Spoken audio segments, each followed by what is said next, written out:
Alex Jones here with a report for Infowars.com from my home office.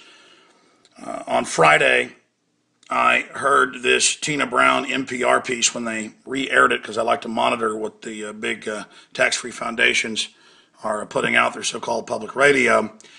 And I actually heard Tina Brown, who's also Newsweek editor, compare, in a twisted way, Breitbart to Hitler.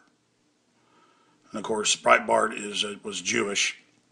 But the point is that she talks about writers from World War II that exposed Hitler, and a book called Hitlerland about it from war correspondents and how great they were and how they were the greatest example of journalism, but then how Breitbart was the opposite of that. And before that, she'd been talking about Hitler propaganda and bad journalists for him versus good journalists. And then, oh, here's the bad guy.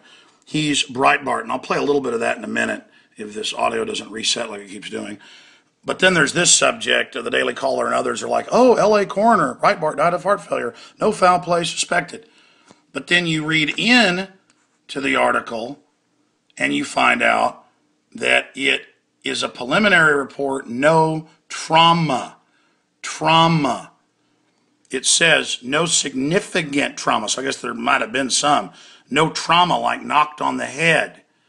And governments and corporations have literally hundreds of chemicals that metabolize out. They can give you a poison that kills you 2 weeks later. My point is he was set to release documents and video that day that he said would basically bring down Obama. So that's my point on that subject. The Daily Caller's like, oh, Alex Jones said it was a conspiracy.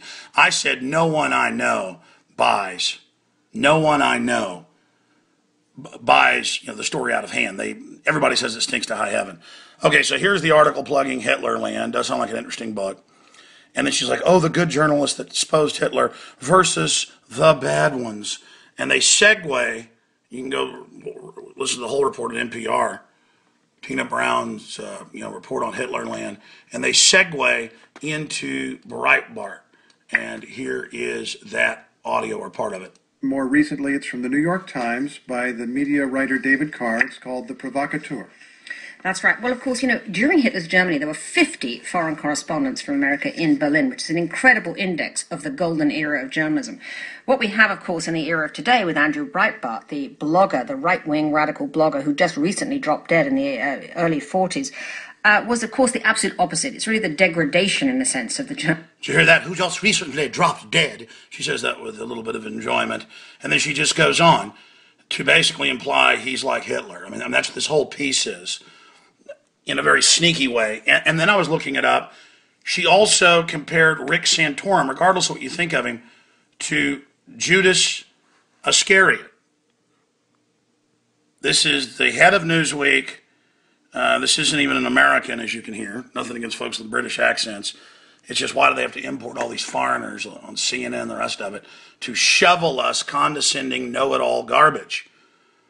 So she does this whole thing on bad journalists versus good journalists and Hitler, and then, then there's Breitbart. You just heard it. Realistic ideals of a William Shirer. It was the absolute opposite. Breitbart didn't report anything. What Breitbart did was he was a provocateur. He was a death by 1,000 tweets. He, was quite... Oh, but you just call people Judas Iscariot. That means total betrayer of everything good. And you compare, the great journalist of World War II and say the opposite is Breitbart, and he dropped dead. And she goes on and on. Again, we've already used a little bit of this for fair use. We could play more, but go listen to the rest of it. It is really, really sick. To take the flying soundbite, any soundbite, and misapply it in its context and create an absolute mayhem for the person concerned, like he did for poor Shirley Sherrod, who was the obscure official in the Agriculture Department. And again, out of hundreds of reports, they take one where Breitbart wasn't completely correct. The truth is he broke major news, brought down Acorn, brought down all the corruption with the energy garbage going on in the payoffs, and just the incredible corruption of Obama. And that's why they hate him, and that's why they demonize him. I'm not saying he was perfect. I didn't agree with him on the pro-war stuff. My point is his death was very, very suspicious, and they just go on to basically celebrate it in a piece about Hitler's Germany. Just amazing, amazing. You talk about sophistic. You talk about manipulation. You talk about death by 1,000 cuts. This is just death by one big cut, and then celebrate the actual physical death. Alex Jones signing off for Infowars.com.